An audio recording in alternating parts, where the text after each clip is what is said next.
Good morning, everyone. I'm making sourdough bread for my husband today to put in the freezer.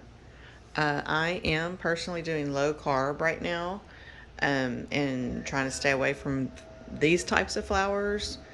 So I'm experimenting with almond flour fermentation sourdough. This is day 3 today. I've got to feed it again. I did follow a video. I think it's called Cooking with Mel. I'll find it, put it in the link down below or description down below. But she had success with making sourdough no carb, or I'm going to say no carb. I mean, it's just basically using your almond flour, coconut flour. So on day 6, I will be adding yeast to this. Day 7, I'll be ready to bake. I'm so excited for that. I'm going to try it and see how that goes. Her bread looked beautiful. This bread is delicious and maybe a treat down the road for me. But it's something I'm staying away from for right now. Just so delicious, I know. My flour comes from Azure Standard. I use the, let's go in the pantry, the whole red wheat flour to feed my sourdough. And I use their delicious all-purpose flour to bake the bread. So I'm going to be doing 2 batches. I can either do 2 loaves of bread with this, or I can do a loaf of bread here, and I can do baguettes here. I did buy a neat baguette tray. Let me find it real quick for y'all. I didn't know I was going to show you guys the tray, or I would have already had it out. I'll find it in a second and show y'all, and I'll show y'all all the little things I bought from Amazon, you know, for putting your bread in after it's baked.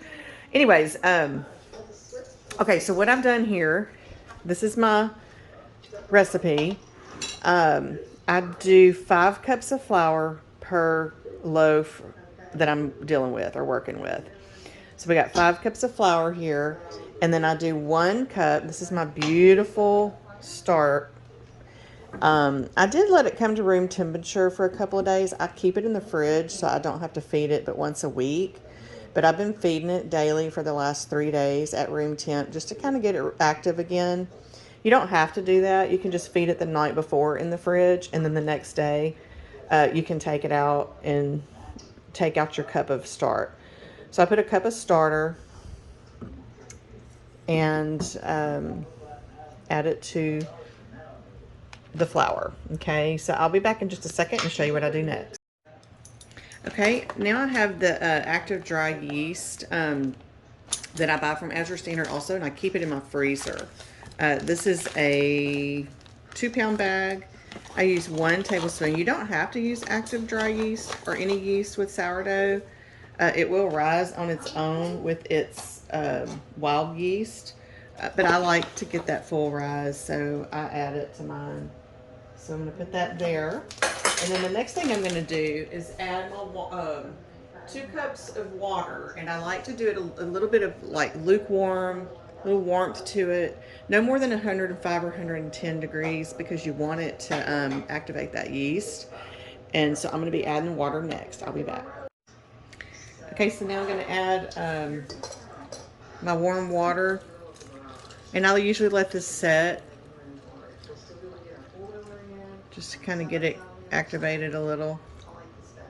There's that. And there's also going to be 2 tablespoons of salt. I'm going to put this around the edge of that one. Next, I'm going to do a 1/3 cup of olive oil. I've already added it to the first bowl. I just go around the edge, just kind of leave that yeast alone a little bit. And I do get my olive oil sometimes from Azure Standard. If I need it quickly, I have to buy it at the store, but I like to try to have a couple of these on hand. Next, I'm going to add some sugar, and I like to use Azure Standard's organic cane sugar. I need to refill my jar. And I go ahead and add that right to the middle, kind of where that yeast is, because it's going to feed that yeast. And then at this point, I always say this in my videos. I've always been like an intuitive cook. I know with baking you have to kind of stick with recipes, but I've figured out how to do some intuitiveness with my bread where I'm not so serious and I'm actually relaxed and just flowing with the day of baking. So I might go put a load of laundry on right now while this kind of, you know, gets its little activity going, and then I'm going to come and mix it up with my spoon and my hands, and I'll show y'all that process too. Also, the next thing I'll be doing is feeding my starter again, and then I'm going to pop it in the fridge because this is for going in the freezer. Um, you know, if you were to bake this and I put my bread in my refrigerator if we plan on eating bread, you know, throughout the week or whatever. It lasts a lot longer in your fridge doing it that way. If it's a daily, you know, part of your intake of your meals. But we're not eating bread daily. So this will go in the freezer. So I won't be needing to bake again for a little while. So I'm going to go ahead and put my starter back into the ice box and do my weekly feeding. But before I do that, I will feed it in a minute, and I'll show y'all how I do that, and we'll put it back in the ice box. I'll be right back. I'm going to go do a load of laundry real quick. I give a shout out to any YouTuber because making videos is really not easy sometimes. My phone just died, all kinds of stuff just happened, but I enjoy doing it. I know they do too. Sharing is caring, right? Okay, so here we go. Let's go ahead and feed my start. So I usually do 2 of these, which is about 2/3 cup of my flour, but since I'm not going to be baking as often, I'm just going to do the 1. So 1, and this was my grandmother's, y'all. I just love it. Isn't it awesome? It doesn't show how much the measurement is on it, but I weighed it out with another scooper, and it's about 2/3 cup. So that's going to be 2 scoops. I'm going to go ahead and just do 2 scoops this round because I already filled my water. So 2 scoops. I know I've already measured it all, so I kind of have it memorized, and I also wrote it down too if I don't bake for a while and I don't forget. Is a 1/2 cup of my water, my lukewarm water, and then I'm going to stir it. I love this Miss Anderson bread mixer handle. I want to start my affiliate account on Amazon. I order a lot of my things from Amazon for baking and you know, those things that I use on the homestead. But I've been researching it, and if you don't, you know, sell from your affiliate store, they will discontinue your account, your affiliate account, and you have to start all over or whatever. So I'm kind of waiting until I get a little more activity on my YouTube channel with viewers, and then I maybe will start an affiliate account and share with y'all a lot of the things that I order. Another example of what I've ordered from them is a fermenting kit that I love very much. And until I can get that built up, then I will start one. Okay, so I just mixed it up really good, press the sides down, and I'm gonna put my lid on and pop it in the fridge. Okay, I'm starting to incorporate my dough. I'm gonna show y'all how I do that and some of the things that I like to add for flavor and to help with digestion. I added rosemary, as you can tell in this bowl here. I add rosemary just about every time. I just think it makes the bread so flavorful. And I've also been studying herbs. This is, I'm sorry y'all, I'm squirreling. I'll go back to the herbs in a second. This is psyllium husk. Do a little bit of that. That almost acts like an egg binder also. This is some chia seeds. And I'm gonna crush up some walnuts and cranberries to add to this too. So let me tell y'all about herbs real quick, a little bit what I was trying to say a minute ago. I believe God put plants on earth for us, as it says in the Old Testament, Genesis 1:29. Plants are meant for us to use for good.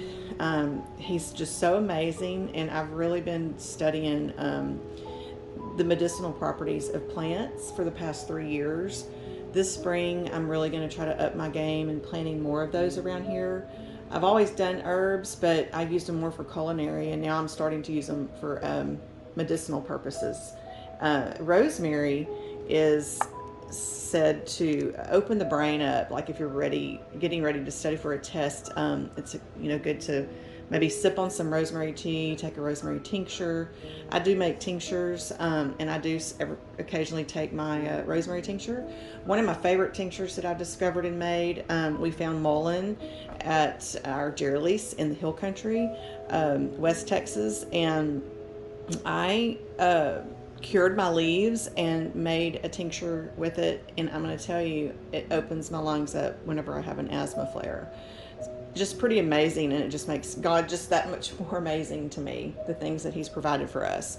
So maybe sometime this year I'll start sharing some of my knowledge on herbs. There's so many people out there that have way more knowledge, so I haven't really wanted to say too much about it, but the things that I feel I have become comfortable with and use around here, I'm happy to start sharing with y'all. So if you're interested, let me know in the comments for sure. Let me grab my walnuts and cranberries. I keep them in the freezer, and I'm going to get my Pampered Chef chopper and show y'all how I add that to the bread. Okay, so I got my walnuts, Pampered Chef chopper, which is falling apart. This thing is so old, and I broke the seam on it. I need to join one of them parties and order another one. Anyway, I just kind of chop it up to small pieces. Walnuts are said to be a brain food also. I've heard this, that some foods are shaped like body parts, and that tells you what it's good for. And my 96-year-old grandmother, I talked about this the other day, still self-sufficient, stays at home. I mean, we have to help her with groceries, or my aunt and my mom, with groceries and stuff. But she is a Scrabble queen, y'all. She actually went to college. She played tennis. She has always kept walnuts on her counter, and and I always tell her, that's why you're so smart, Meemaw. And she is smart. She's a mathematician. I mean, the lady's smart. But anyway, I thought I'd throw that in there. So I'm kind of incorporating this with my spoon, and then eventually I will use my hand to kind of get it all together better. And we're going to let it rise. Another thing of why I'm adding the psyllium husk and the chia seeds is to add some digestive help to this, to help with digestion. Psyllium husk can also be an egg replacement. Like I said, it helps bind things. So I'm going to finish incorporating all these and get them formed into a ball, and then we're going to let it rise for maybe not even 3 hours, because I added the yeast to it. But I'll come back in a minute and show you what's going on next, okay? Okay, I added the cranberries on top. I'm going to let this rise in a warm spot. I find that on the top of my freezer is a good spot, or sometimes next to my stove, especially if I have it on preheating. The top of it gets a little warm. I just don't put it directly on top of the stove because it's too warm. Kind of put it to the side of it. I like to add a little drizzle of olive oil on top of that. So I've got all of my seeds in there. I even added pumpkin seed. Pumpkin seed is known for helping with the gut and parasites, kills parasites. So I added that, and it adds a little substance to the bread. I think it just makes it yummier.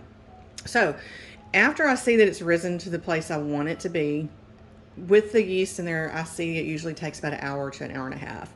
I'm going to punch it down and just lightly knead it. I kind of treat this as a no-knead bread. I don't do a whole lot of kneading to it, but I'll push those cranberries all throughout it. And then the next stage is going to be putting them in, like right now at this point. No, the next stage I will put it, if I want, I can put one in a Banneton basket, which I do have. That's another product on Amazon I got. I do one of these for sure in my cast iron Dutch oven, and I also boil water in a pan and put it in there for steam during the first say 30 minutes of baking. The last 15 minutes I take the lid off and I take the pot of water out. It just makes the inside of the bread a little nice and fluffy, and the moisture does something for the bread. I'm sorry, I can't tell you exactly what, but I just know it helps. So anyways, I'm going to let this rise. I'm going to stop for a second and come back and show y'all some of my Amazon products that I use to kind of let you see what I purchased and want to add to my affiliate program eventually. Okay? Okay, before I show y'all some of my Amazon things, I'll go ahead and talk about some of my my tinctures that I like to do. This is a ginger tincture. And I do all my tinctures with 80 proof vodka. I choose vodka over glycerin or apple cider vinegar because of the longevity of it. That's my purpose. One of my main purposes is to build up my apothecary that will last indefinitely. And I've heard tinctures can get up to 100 years old in vodka. I'm just, you know, I don't know how. Just research it is all I can say. The things I'm sharing with you, please, I'm not a doctor. Do your own research. Thank you, drive through. Okay, so this is ginger. Ginger is very good for stomach issues, nausea, heartburn. I just like to have that on hand. Dandelion tincture. This actually came out of my yard in the spring and summer. Whenever the season is for dandelions, I've started harvesting those by the root and stems, leaves, and flowers. You can have all of it on the dandelion. Dandelion is good for the liver, digestion. It has a lot of wonderful benefits to use as a daily if you want. Lemon balm is something that I'm trying to grow abundantly here. It's soothing. It helps with sleep. It helps with calmness. I wish I could list all of them, but please dive into it because you'll be amazed at the benefits of each of these, okay? So I'm just going to give you some that are on the top of my head that I do know for sure they help with. Ashwagandha would be a great blend with this. Ashwagandha helps with depression. There's lots of other benefits to that. I think that with medicinal plants, it's ideal to not overindulge. You want to take things as needed, on an as needed basis, and give yourself a break in between. So for example, I would take some of these for 4 weeks, maybe a week. I would say 4 weeks probably would be ideal because it's not like a big farm. It takes a little while to build up in your system and start working. And then you want to give yourself a break for about another 3 weeks or so before you start it up again. Or if you don't need it, don't take it. You know, I kind of do this intuitively too. Okay, moringa. Moringa is a beautiful plant. I was watching a video last night of, I forgot the name of it, but her video, she grows moringa and she was in South India. So apparently it's a tropical plant, but it's a superfood. And I'm really trying to study and understand chlorophyll right now. And we are surrounded by chlorophyll, y'all. This year, I cannot wait for spring and everything to start blooming again, the leaves, because I will be extracting chlorophyll and doing a lot of green drinks. Chlorophyll is good oxygen for the body. It helps with many, many things. It even helps your body odor, they say. It makes you smell good. It's just a powerhouse superfood. So I do have a moringa tincture because I have the powder, and I did it with my powder that I ordered most likely on Amazon. Occasionally I'll order some of my herbs already on Amazon, or I'll go to some of my herbal stores that I frequent. Mountain Rose Herb Farm is one of them that I like to buy from. Okay, this is my rosemary tincture, and this is from my fresh grown rosemary. You see how dark it is? That is the medicinal property being extracted from the rosemary. And how I would take this is I do a full dropper, and I've measured this already. I have these cute little spoons right here. These little spoons with the pretty little rose on the bottom. Y'all know I love roses already. I'm sure y'all have seen that by now. And I fill it up, put it in here, and that's about equivalent to 30 drops from one of my droppers. And some of these droppers, I do order these bottles on Amazon. These bottles I have thousands of from the Candle Cottage left over, thankfully, because I'm finding use for them now. Now I will add a little bit of splash of water. If you want, you could add like cranberry or some kind of juice to it. With the vodka in there, I find that when I put it under my tongue, it kind of irritates my tongue. So underneath, because it's very sensitive there. You want to put your tinctures under your tongue, and you want to hold it there, swish it around for about 30 seconds. If you can do it a minute, that's fine, because it gets quicker into the bloodstream that way. So I will pop this under my tongue.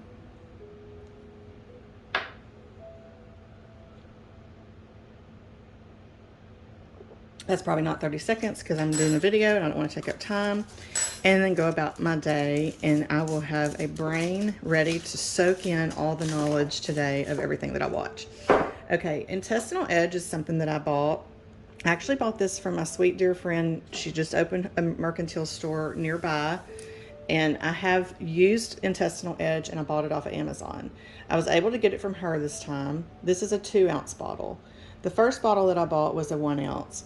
I had a parasite, and I'm going to tell you, in my protocol for, I did 3 weeks on, 3 weeks on, a week off, and then I did it again 3 weeks, and I literally saw parasites, and I felt like a new woman. Gut inflammation was gone. I highly believe in this. We all should be doing a detox of parasites at least twice a year, I would say, because we don't do it at all. Even that would help, okay? So my husband and I are about to start this bottle. We were waiting to get back from our vacation from Fredericksburg, and we'll probably start it on a Monday, or I don't know, maybe this weekend we'll start it and do our protocol for 3 weeks on, take a week off, 3 weeks on again. I basically took 1 full dropper 3 times a day. It's very gentle because of the ingredients that are in here that I found to be helpful with.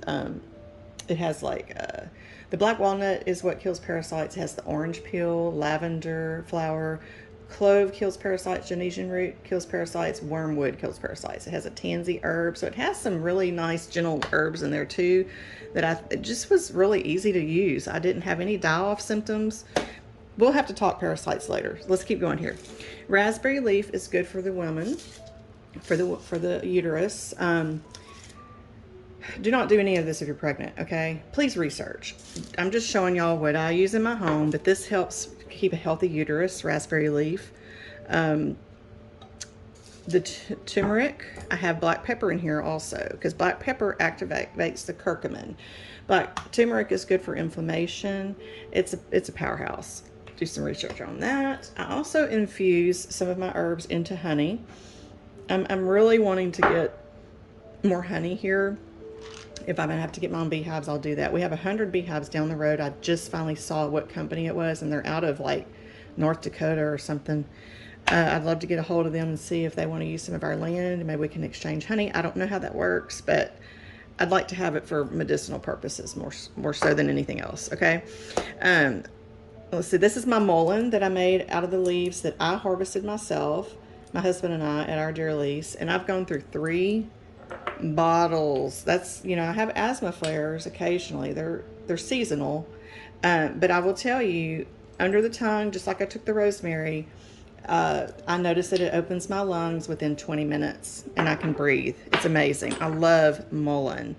Oil of oregano, I buy on Amazon empty capsules, okay, and I just take a capsule. If my husband and I, and it's not often, okay, feel something coming on, I will fill it up with my dropper. It's an antibiotic, okay, so you do not want to take this longer than, I would say, 3 days. Push that cap down and swallow it, okay? You're going to taste a little bit of it, but it's not bad. But it will literally help with the CVD, flu, all of the good stuff. You'd always want, and you want to also use oil of oregano, not an essential oil. You want the oil of oregano. Quinine is also wonderful for helping ward off CVD, flu. My sweet friend Alyssa believes in it like me as well. She sells this at her little mercantile, and you can order it on Amazon. I don't know if she takes orders and ships yet. She just opened. Just another example of how I use my empty capsules. This is bovine hide gelatin. If I wanted to get some collagen in. And I reuse bottles. I save a lot of my bottles from vitamins and stuff. This is my ashwagandha powder. And you can take it in this form if you don't want to do a tincture. So anyway, I just wanted to kind of show y'all some of my apothecary that I'm building up, and I can't wait for our remodel to happen so I can get my butler pantry, one side of it set up like a apothecary, and I'll be doing a whole lot more sharing and videos on that once that's complete. Okay. All right, now I'm going to show y'all some of my Amazon buys that I love that I would like to put into an affiliate program once I build things up. I'll be right back. Quick reminder on the oregano, oil of oregano. It will knock things out, and in addition to doing this, I also do a honey infused garlic and onion. I will chop both and fill it a mason jar, a small mason jar, with honey till it covers the chopped onion and garlic, and let it get juicy. The medicine's in the juice, and I do just a spoonful of sugar, helps the medicine go down. So I do a teaspoon, like maybe 3 times a day, of that juice for that week.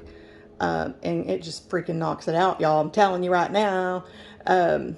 Natural antibiotic, but the thing with antibiotic, like this oregano, you don't want to do it more than, I would say, 3 days if possible. It does kill good bacteria in your gut. So anytime you do a round of antibiotics, you always want to back it up when you're finished with a pre and probiotic to build your gut flora back up. Okay. I want to show y'all something really cute. I got this lid and straw from Alyssa at her Mercantile. It was in a different mason jar with a handle, but it doesn't fit in my Jeep holder, so I had to hit the road yesterday, and I put it in this jar so it would. These are some fresh blueberries we picked at a local blueberry farm, and I made an electrolyte drink with my water. We have well water, and I did it through my filter on the fridge, and I put a pinch of Himalayan pink salt in it and go to town. And I want to show you what my 96-year-old grandmother made. She's precious. She crochets. I wrapped this around it, folded it down. You can leave it up if you want. It actually fits that jar perfectly. I think I might leave it. I do fold them down sometimes. And away I went. I hit the road. Yummy, huh? Y'all, I did see on TikTok, though, there's somebody talking about pink Himalayan salt coming from Pakistan, and it's loaded with radiation. What? Somebody clarify that for me, please. Okay, I'm coming back to you with my Amazon stuff. Okay, I've had some company, y'all, so I've had to kind of in between. So I want to show y'all my first thing from Amazon. I bought this probably about 4 years ago when I was learning fermenting. And by the way, I could not do ferments when I had that parasite. And so I'm actually just now trying to introduce them back in, hoping that, because I'm able to do certain things I wasn't able to do. Eat, I had food intolerances and stuff, which also had to do with the breast implant illness as well. But anyway, this is a neat fermenting kit that I really like. And I don't even know if it's still available on Amazon. I'll have to look. But it comes with recipes too. If you're just now learning, it kind of gives you the measurements for the brine, which is pretty simple. It's 2 teaspoons of salt. And you don't want to use iodized salt or table salt. It'll turn it milky, okay? So you want to use like a sea salt, kosher salt. And you're going to do 2 cups of water. When it comes with these glass weights, you get 4 lids, 4 glass weights, and the pump right here. So I'm going to put my glass lid because you always want your fruit or whatever to be underneath the water, the brine. Because if you don't, then you're letting oxygen come into play, and that's where mold sets in, okay? So then you're going to put this on top of your mason jar. And right now I have cranberries. I was always doing cranberries. I think they're beautiful. They're bright red once they're fermented. I did add a couple of cinnamon sticks. I'm experimenting with flavor right now. But I loved them. And they were like fizzy. They get fizzy, like a little rock pop candy or whatever. But I loved using my fermented cranberries in my breads, my sourdough breads back then. They were just beautiful when you slice that bread open. And another reason, I think they're kind of seasonal, mostly in the holiday season. You see a lot of cranberries available. So this, to me, preserves it and enables me to have them year round when I want to use them. Okay, so you're going to put this pump. Now what you're doing is you're sucking the oxygen out. So you have to kind of watch because you're going to suck some water through. See, I see my water coming up. So now that tells me that's good enough. Now it's sealed. Okay. Now, as this starts to ferment and builds up the gases, it's going to come loose. And that's what this little vent is for. If I wanted to check on this, I could push that vent over and open it up and check and make sure everything's covered. If I wanted to add more water because the water got low, I do that sometimes. That vent, you can just push it over and it just pops it right off. Okay, so now we're sealed and good to go. This is just day 2. I started this yesterday. So I will let this ferment in this jar until my liking. And I usually like my stuff to ferment for at least a week. Sometimes I'll push it to 2 weeks. But what I'll do is After you could, some people say to check them daily. I'm good with, you know, just ever so often, every couple of days or whatever, I'll check, and you can taste one and see if it's to that fizziness liking that you like. Some people don't like them as fizzy. Then you want to stop it. You're going to put your mason lid on it, and you'll stick it in the fridge. And by doing that, it slows down the fermentation process. But I do, these will go out either in my fridge in the house, or they're going to go in my walk-in cooler outside for when I'm ready for them. Once I'm done, you know, stopping the fermentation process with this kit, okay, if that makes sense. So I'm going to move on because I don't want to run out of battery or anything. This is my baguette. Or hang on just one second. Let me grab a couple of things. Okay, this is the baguette that I ordered. The tray came with this I don't know what you would call it, but let's see if it has a name on it. It doesn't. But anyway, what I've seen is people that do bread and baguettes, you can do this with it to keep its shape, I think in the first molding stage, okay? Then you'll transfer it to your pan, and I'll put this on top of a cookie sheet, my pan, when I'm ready to bake, and put my baguettes. And it made the most beautiful baguettes, y'all. I'm going to be doing that with this one of the batches that I did today. So hopefully I can fit that in the video and show y'all the results of that. And then I'm all about presentation and packaging. I'm just practicing right now because I don't know if I'm going to end up at a farmer's market. I feel like I will, or this will be a place for people to come for an experience. I don't know. Beautiful little packages, and they came with this very beautiful ribbon. It's like a burgundy ribbon. I like to use jute or raffia as well, and I make my own little tags. And then this is also off of Amazon. I thought they were just beautiful little bread bags, and once you put your little loaf of bread in there, you can tie it with that pretty ribbon. And I just loved these products here. So that's a few of them from Amazon. I'm going to stop the video for now and let my bread continue to do its thing. Let me show y'all what it's looking like right now. I'm letting it rise by the stove, and you can feel the warmth coming off of my stove right now because I'm preheating it at 400 degrees. This is something else I'd like to share. These are all my notes from learning sourdough baking. That way I don't have to try to remember. I've got it all right here when I'm ready to get going again. It tells me everything I need. So 400 degrees, and I will come back and show y'all how I prepare the boiling water, and you can feel the heat coming here. So that's just enough warmth for them right here. It's gonna be perfect for them to rise. I'll come back whenever they're risen before I fluff them down, and then I'll show y'all the process of putting them in the oven with the steaming water and everything, okay? Thank y'all for being here. This video is chock full of good stuff, y'all. I wanted to show y'all I make my own dog food. I have my two little Yorkies, and they just finished eating, and they love their boiled chicken. It took me a while to figure this out, but I have them on just a little bit of kibble. I prefer not to use kibble if I don't have to. But I've balanced their diet through my research. You know, it's a fine balance. I know kibble is just horrible, but this particular one I buy, I'm comfortable with right now. I've had Cupcake for 5 years now, and she's done really well with it, but I mostly give them their boiled chicken. I buy the mixed vegetable medley and keep it in the freezer. I use that for us also when I make soups or I make their chicken. And what I do is I put their chicken breast in a big pot. I add probably about 1/4 cup of coconut oil. I do some cinnamon, a little bit of nutmeg. Occasionally I'll put in some turmeric. I don't do black pepper though, because we don't want that for the dogs. And then if there's any upset tummies, I buy organic pumpkin, and I'll freeze these in silicone molds and then transfer them to this. If I ever, you know, if they have an upset tummy for some reason, I can add this to their chicken. So what I'm about to do is freeze it. I'm going to pack individual bags. One of these will go in the icebox for the rest of the week, and then the rest will go in my freezer for when we run out of the one in the icebox. They also get Primal freeze-dried mini beef niblets. That's really what I like to use more of than kibble. It gives them a crunch, but you always want to keep water nearby because it will dehydrate them. And I order from Chewy.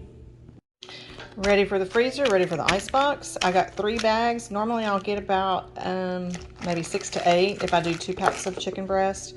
I only did 1 this time, but that's enough to get me by probably for another week and a half or so. I do herbal remedies with my girls. I will show y'all some books that I have, and I follow a vet doc on YouTube. He is absolutely amazing. This is part of my apothecary, herbal apothecary. I am patiently waiting for remodel so we can get us a more organized system. This is a sweet little temporary cabinet that came out of the farmhouse that I brought into the kitchen. I'm, like I said, patiently waiting for remodel. This wall is going to actually possibly be done in the chinking style, like the olden days, you know, with our wood. But until then, I had to feel homey. And kind of like I told my husband, if you kind of look through all my little things, you'll kind of learn my heart even more, because these are things that make me happy. I will start experimenting with some sugar-free meringue cookies. That's some of the flavors for that. Got some seed for planting. What else is in here? All kinds of stuff in here, y'all. These are seed packs that I plan to sell seeds somewhere, somehow. I don't know how yet, but working on that. That's mustard greens that I've saved. I think that's Tulsi basil next to it. Some of my beautiful button quill eggs that I could put in the incubator if I want. But I came here actually to show y'all. I have the herbal cat book and I have the herbal dog book. I don't know, you could probably find this on Amazon, I would guess. But I'm learning a lot from these to help my girls. I had a Yorkie SugarBaby for 14 years, and I had to put her down at 14 years old. She was 4 pounds her whole life, and then she got up to 5 pounds, but she was really small. And for her to have lived for 14 years, she had a really good life. I will be honest, the last, I would say 4 to 5 years, I did not stay on top of her vaccines. And then I ended up getting her at the end a flea med, and I think that overpowered her kidneys. I really do. So that I went down the rabbit hole, and I'm just going to say I'm not a fan anymore of all that. The first year, yes, they've got to have their distemper and parvo, but I would like to have the natural approach with my girls this time around, and I've learned so much, and I think I can give them a good life. And I know SugarBaby had a good life too. I just love her and miss her.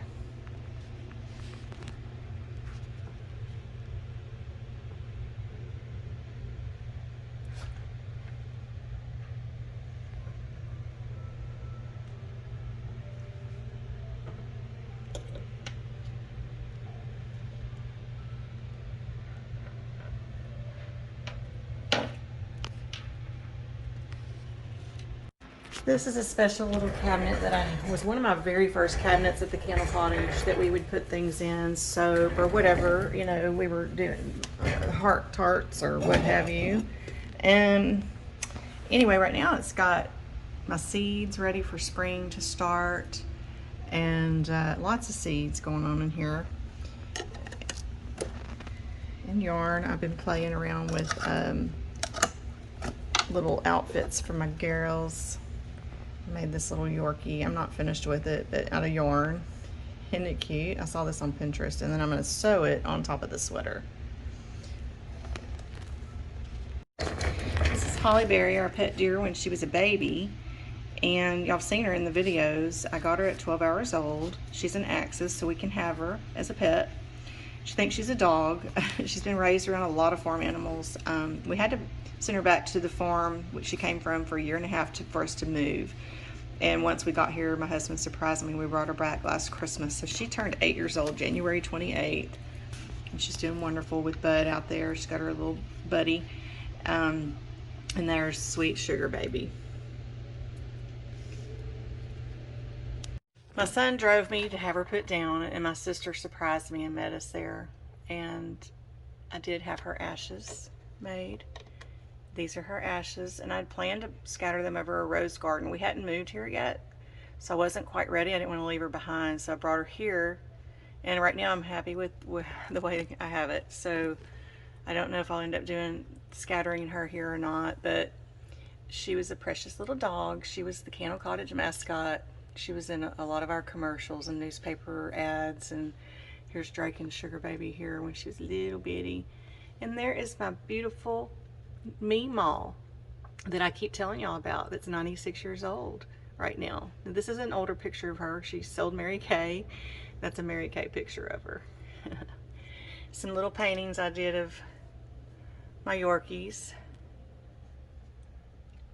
They're mini canvases. My sweet friend Angela and Matilda. She is a pen pal of mine. I met her one time at a nail salon, and she had some angel earrings on, and I complimented them, and she gave them to me right then and there. And we have stayed in touch through Facebook ever since. It's been 5 years, and we only met one time, and this is her precious Matilda. Hi, Angela and Matilda. We love you. This is a painting of Cupcake I did whenever I was waiting for her to come home. I was like trying to be patient. I could not wait to get my baby. And so I played with some paint. And that's her when she was a baby. This is a pillow I designed and made on Zazzle of my painting. And on the back side, I put this on there. And I do have a Zazzle account where I sell some of my art. And this is Aspen's little tower. While I'm waiting on that bread to rise, I'm gonna have my lunch. Having coconut soup with my yummy seed crackers I talked about in another video. I'm definitely gonna make another video for y'all on how to do these. They're so good. I found this in the freezer from a few weekends ago. I was so happy to see it in there. Yummy. It's cold today. Okay, I'm liking the look of the rise. It's about double in size, so let's get started baking. Okay, so I sprinkled a little bit of that flour. I left it out, my all-purpose flour, before I punched it down, just to kind of, the stickiness is not as bad as it was whenever I first mixed it up. You know, it does kind of get better while it's rising, but it's still a little bit sticky. So I'm going to take this dough. I've got 4 baguette spots, and I'm going to cut it in half 4 times. So I'm going to do about like that.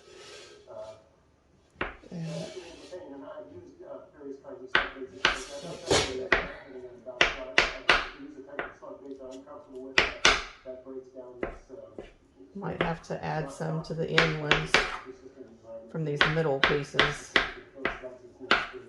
I'm just using my little my favorite Pampered Chef spatula. Okay, so now I'm going to form my little baguettes.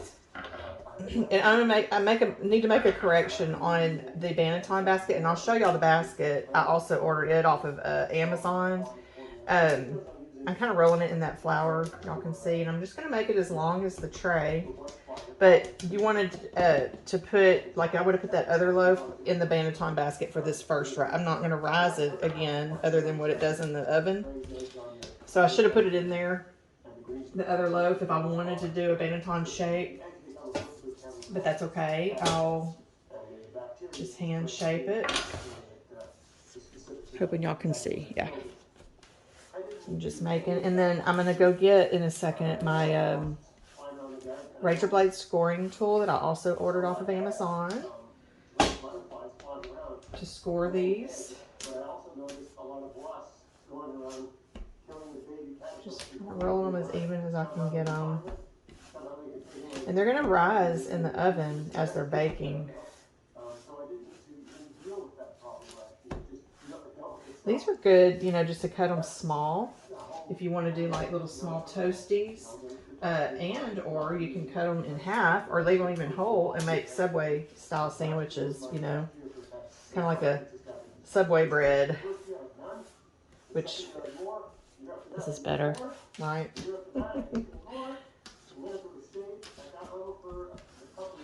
Okay, so I got them all This one, I'm going to make it a little more even. Hold on. Get that flour, my cleaning table here now.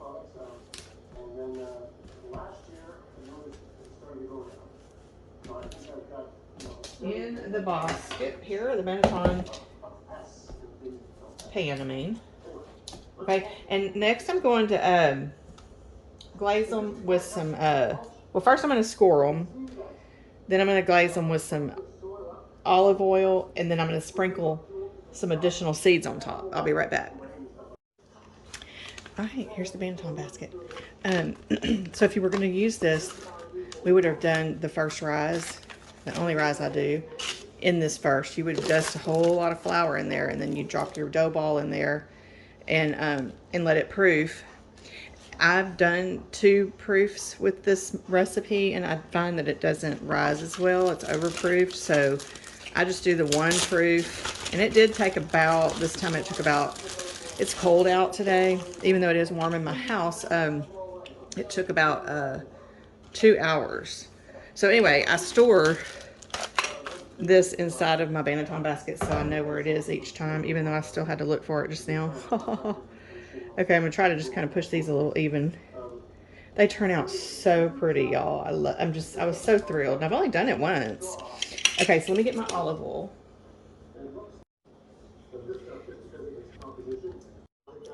Okay, I decided to do an egg wash to help it be a real pretty golden brown. I'm sure bakers out there are gonna cringe. I've never done this before, but since I have the olive oil out, I'm gonna go ahead and put a little bit on here. I don't know what this would do scientifically. Isn't baking in the kitchen kind of a science? But anyway, I'm gonna do it. We'll see. It's an experiment while I got it out. Okay, and I'll finish those in a minute. I don't want to make this too long for y'all, so I'm gonna go ahead and put my. And what I'm doing is, not only is it going to help it to be a little more golden, it's going to help these seeds that I'm going to sprinkle on top stick too. And if I didn't want to put the seeds on top, I don't have to. It's just going to be more pretty and golden. I'll be right back.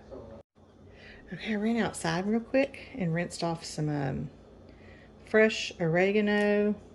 If it was spring and I had some pretty flower petals, I would be plopping those on here. I have some dried I could probably use, but I'm ready to get this video done. It's been a whole day. So we are just going to put some herbs on here. And my girls are ready for me to have chair time. They're like, Mama, chair time. Okay, and on with the seeds. And I just want a little bit. I don't want to take away too much from the goldenness of the bread, I guess. These are some chia seeds. Might be easier to do it this way. Kind of sticking to my hand.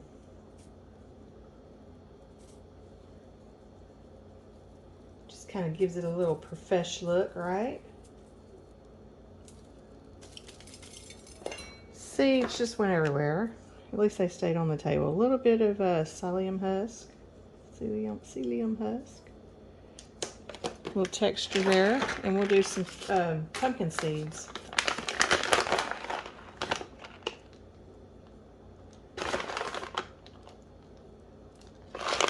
I may go ahead and put a little more egg on top of those seeds, just to seal it in there. There was almost a disaster there. Girls are ready for chair time.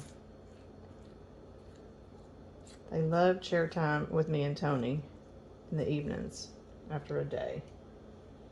They know the routine. Okay, so now I'm going to finish egging these. And I might not do olive oil on these two and see what the difference is. I'll put the herbs and the seeds, though, on those. And then I'll show y'all how I do the other one, okay? Y'all didn't think I was going to forget to show y'all how to use this. This is my little scoring tool. I'm still trying to figure out how to use it, but I have been watching other people, and I'm kind of thinking the slower you go, the better. This is actually, it doesn't just kind of give it a cool little pattern, but I think it helps with the air to escape. It makes a better loaf on the inside from what I've, seen researching and watching other bakers on YouTube. I'm just putting little slices all the way across. You can do some really cool designs, like on the loaf one. Let's see, just straight across. Okay. Okay, let's finish. I'll sprinkle a little bit of flour. It's got a really good rise. Just kind of work this dough. Get some cranberries incorporated. A little more flour.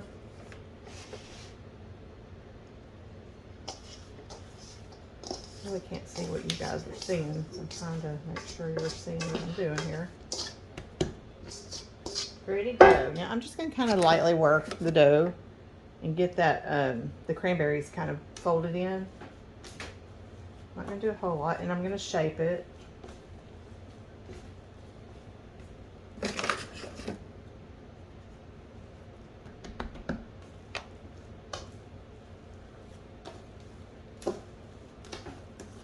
More flour on my table.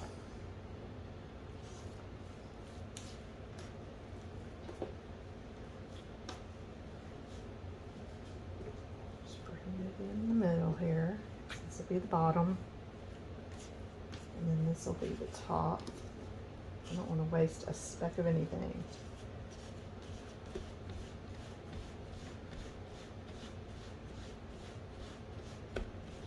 Nice and shaped. Push that cranberry up in there. Adjust this top a little bit. Some white flour on there.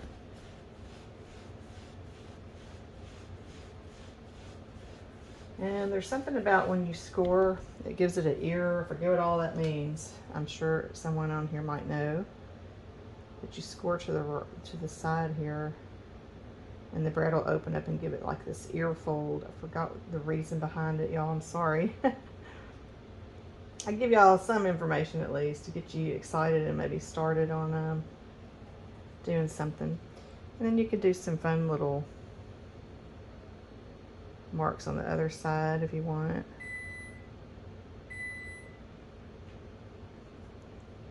Some crisscross marks. And I will go ahead and do a little bit of egg white maybe in these open parts here. A little brown good there. Because I like kind of having that white powder look on top. Sometimes it's cool looking.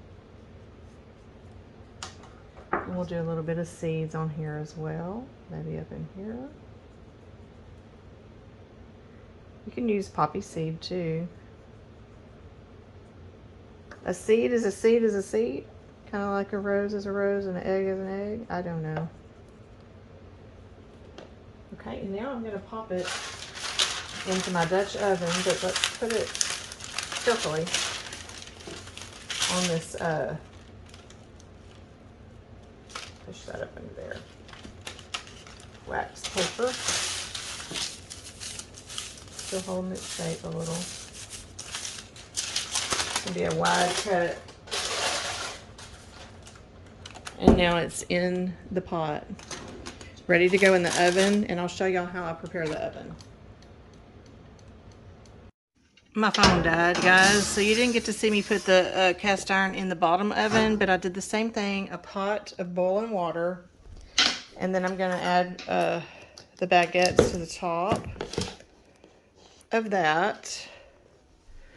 And I'm watching my timer. I'm going to check everything in 30 minutes. I need to make sure this oven completely closes on top because it will. Okay, and I'm not, because I want that steam. And I'm not going to open it because I want that steam there. So they're in there. Today's reading, and it's so very true. Everything comes from God alone. Romans, I can't read. 11:36. I want to say thank you for staying and watching, because I know I've made some mistakes along the way. I've tried to call them out. I would have put the bread in the skillet before I scored it. I normally do that. I'm just multitasking today. I've gotten a lot of things done while I've waited on the bread to rise. So I've been, pretty busy today, and I'm getting kind of tired. But I hope y'all got some benefit out of what I'm showing you, and inspires you to want to try to bake some bread. And not take it too seriously, because I think when we take things too seriously, we tend to not move forward and try. So the bread is baking. I'll end the video with me taking the bread out of the oven, and I look forward to our next video. Let me know what you'd like to see next. I'll see you back in here in a little bit when the bread comes out of the oven. It is smelling good in the house right now, like fresh baked bread. I just came from the chickens and Hollyberry in bed, and brought back a few eggs. Aren't they pretty? And the quail, of course. Okay, so let's check on the bread. The baguettes are looking amazing. I think I want them to go about 5-10 minutes longer, maybe 15, because I want to make sure that inside is done. I went ahead and took out the water so that it can get crispy on the outside. We're going to go ahead and take the water out of this oven for the bottom, and we'll check that bread. I'll be right back. I highly suggest please be careful moving that water around. No kids around, no one-handedness like I'm doing right now, because it would definitely burn somebody. Looking good. Let's move this lid out of the way. I'm gonna put it back in for about another 15 minutes and let that top get golden brown. I'm happy.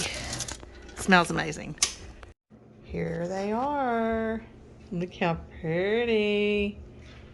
Very happy, y'all. I feel like that last 15 minutes is the trick to get that middle done and to get the golden crust on the outside. So I'm gonna let them cool completely down before I do anything to them, before I do any cutting. I do plan on putting for sure one of these in a baguette bag over there that I showed y'all for some friends that work with Tony, that gave us a really beautiful little basket of their homemade goodies for Christmas, and I want to send some love back to them. It's always fun to give, right? And I'm going to, I cannot even believe, y'all, this is day 3 for my almond flour fermentation, and look at it. I told my husband just now on the phone, we must have some good wild yeast in the air now. They say when you start doing sourdough in your environment, that you get a stronger buildup of wild yeast to have a stronger starter. And I think that goes for the same in bakeries too. So how amazing. I'm fixing to feed this day 3. It's going to get 50 grams of, and I have it over here. Hold on. Where did I write it? I got so many notes. Okay, it's going to get 50 grams, which is 1/4 cup of water, and then lukewarm water. No, hang on, let me think about this, y'all. Hold on. 50 grams is 1/4 cup of the almond flour, and then it's going to get 2 tablespoons. Hang on. It's going to get 50 grams of water, lukewarm, and it's going to get 2 tablespoons of almond flour. Let y'all watch me. I already put the 1/4 cup of water, the 50 grams of water, into it. I'm going to add 2 tablespoons of my almond flour. And then you're going to whisk it in.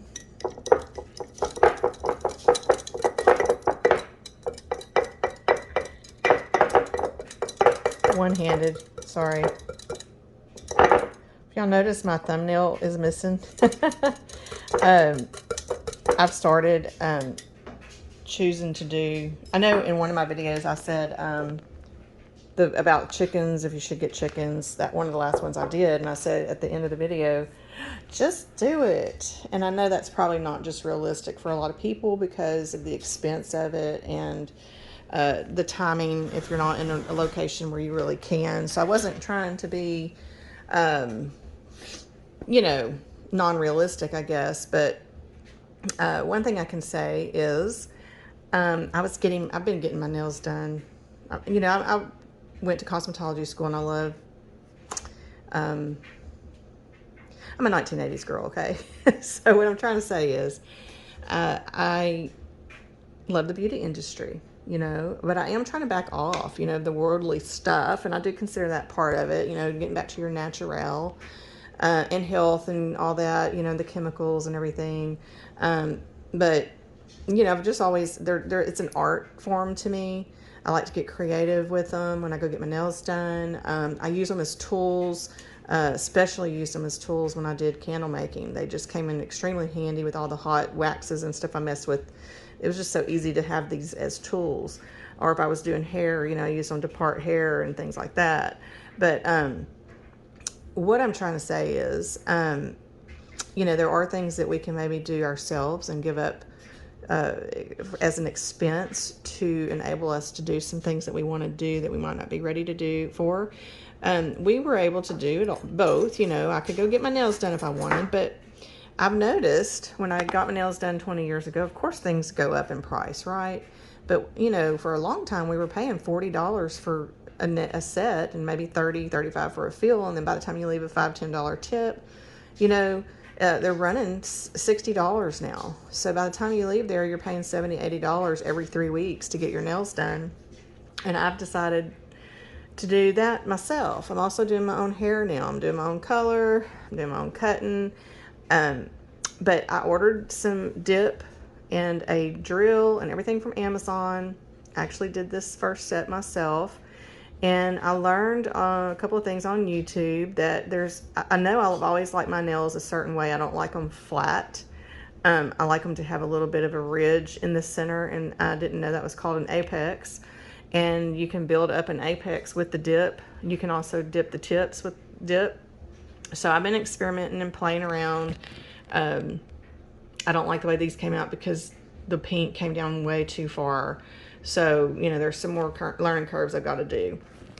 But if y'all are interested, any of you ladies out there, in me showing y'all the dip kit that I bought off of Amazon and how to build the apex and do your own dip nails, I'm happy to do a video on that. It's fun. Okay, so I'm going to just stop it for now, work on putting this video together, and by the time I get everything edited, and I'll come back with an ending of maybe showing y'all one of these packaged and sliced. I'll slice that up because I'm going to freeze it already sliced, okay, so that Tony can just pull out the freezer bag, grab him a slice, and put it in the toaster or the griddle or whatever he wants to do with it. All right, I shall be back with an ending. Tony just brought the mail. About once a year, I always get one of these cool pins in the mail. As a reminder, I guess, from the Candle Cottage. You can use that on like your tablets and stuff. Aren't they pretty? Okay, everybody, let's end this video.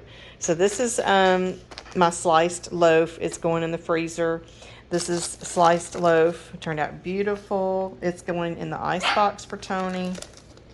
And these are some of the baguettes. I went ahead and cut them in half. Going in the freezer. I'll put this one in the icebox. And, hang on, Angel Baby. This is going to go to our sweet friends. Oh, let me turn it back this way. Hang on. This is packaged. Isn't it pretty? And this is one of my, the rose that I had painted. I shared in one of my other videos. This is a acrylic oil painting that oh my gosh, that makes me think. I have another product to show y'all from Amazon. I'll surprise y'all next time we come on. But anyways, the way I got this camera ready for Zazzle to print it on a card for me. And this is in my store on Zazzle.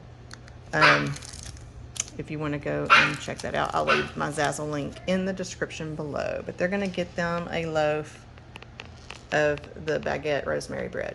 All right. Had fun with y'all today. I'm getting ready to put my feet up. Have faith, shine your light, and share the blessings. Love you all. Bye.